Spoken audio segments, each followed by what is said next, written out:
ได้มาแล้ว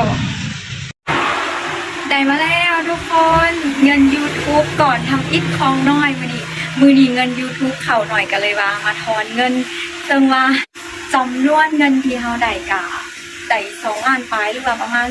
3เกือบ4,000 บาทเนาะทุกคนได้ไป100,000 กีบที่น้อยมาถอนเงินสดในมือนี้ก็ย้อนว่าเราจะเอาเงินสดอย่างไปเซอร์ไพรส์แม่ทุกคนซองของเฮาแม่นเริ่มต้นมากับแม่นย้อนแม่ก็ว่าได้เพราะว่าแม่น่ะอยากให้หน่อยเฮ็ดคลิปแบบนี้ลงสินะละมื้อนี้มันก็คือว่ามาได้เติบนึงแล้ว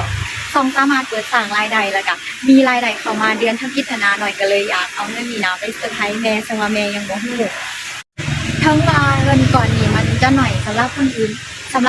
แต่ว่าสำหรับน้อยที่ว่ามันเป็นก่าวแรกเลยได้ทุกคนมันเป็นก่าวแรกที่ว่าเฮ็ดให้เรามีกำลังใจในการเฮ็ดคลิปต่อนะเดี๋ยวเฮาไปเบิ่งรีแอคของแม่นำกันว่าหลังจากที่ว่าแม่เห็นเงินก่อนนี้แล้วแม่จะเฮ็ดแนวใดแล้วจะเว้าคำใดกับเฮาถามเบิ่งดูกันเด้อทุกคนผ่านลุ้นนำหน่อยเด้ตอนนี้เฮาก็มาฮอดเฮือนแล้วทุกคนแต่ว่าแม่ยังนอนอยู่ในเฮือนเดี๋ยวคิดแผนก่อนว่าจะเอาเงินไปเสื่องไว้ไสดีแล้วเราก็มาวางแผนโดยการเอาเงินว่าจะใส่เข้าไปในติ๊บข้าวเพราะว่าแม่น้อยนะเวลาเรานอนตื่นมาเรามักจะซอกหยังกินซี้นะเราก็เอาทิชชู่มาห้องแล้วก็เอาเงินหั้นนะเอายางมัดเงินแล้วก็เอาใส่เข้าไปในนี่ป๊าโธ่วางแผนดิบดีทุกคนเอ้ยบัดสุดท้ายผิดแผนซ้ำกำลังซอกมุมตั้งกล้องยังบ่ทันได้ซ้ำแม่ลุกมาแล้วลุกมาจักเฮ็ดหยังของเรามาลุมมาเล่าอยู่หั่นละน้อยก็อัน ยังบ่ได้เอาหยังก็เครื่องวายุวายาออกจากหน้ากล่องเทื่อนะทุกคนเอ้ยเป็นตาอยากหัวขนาดแล้วเราก็มีการหลีตามาเบิ่งอีกเด้คือจะแม่นสงสัยแหละ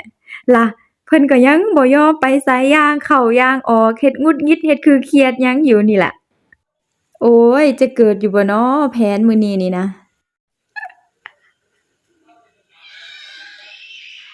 แนวใดดีทุกคนเอาใหม่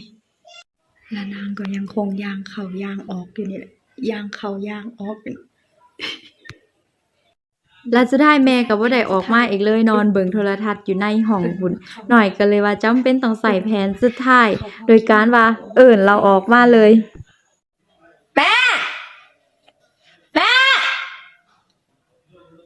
แม่มานี่ดู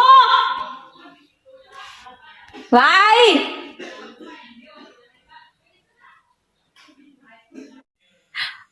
บ่ได้ผลแม่บ่ยอมมาคงต้องเอาไปให้เองแล้วแหละสงสัยต้องเอาออกไปให้เอง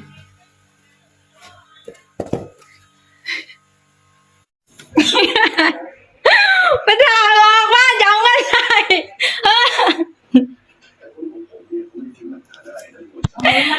เงิน YouTube มันอุตส่าห์ตั้งกล่องมาคักๆว่าออกมาแล้วมาเปิดแอปเข้าแล้วก็จะให้ก็ไม่ยอมเอาจำดีไหมในนี่มันมืดอุตส่าห์ตั้งกล่องยืนออกก็ไม่ยอมออกไปจับสู้ดีไหมนับเบิ้งได้เท่าใดฮะนะนับเบิ้งโอ้ยสมพรเนาะ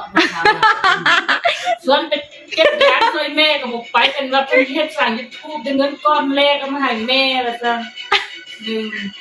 ที่แท้ละแม่นเพิ่นเครียดว่าน้อยบ่ได้ไปกู้ยางซวยน้อยละบ่ได้ยินตอนเล่าเอิ้นหั่นน่ะน้อยเกียมโตจะออกไปกดเงินเจ้าหาไปรายได้แล้วเดี๋ยวดีใจเด้อลูกสลาที่มาซัพพอร์ตแม่น่ะส่วนไปกู้ยางไปแม่เครียดนี่ตอนของเดี๋ยวเงินมาให้ก็เลยว่าดียืนลุกนั่งเลยอุตส่าห์เฮ็ดคอนเทนต์เอาเงินไปใส่ในแอปเขาบอกว่าไว้เปิดแอปเข้าไว้ให้เด็กก็แม่เครียดดูกู้ยางซวยบ่ไปแม่เครียดเอาดีใจแล้วดีใจแล้วคนแรกดีใจแล้วโอ้เซ็งดีใจที่สุดดีใจ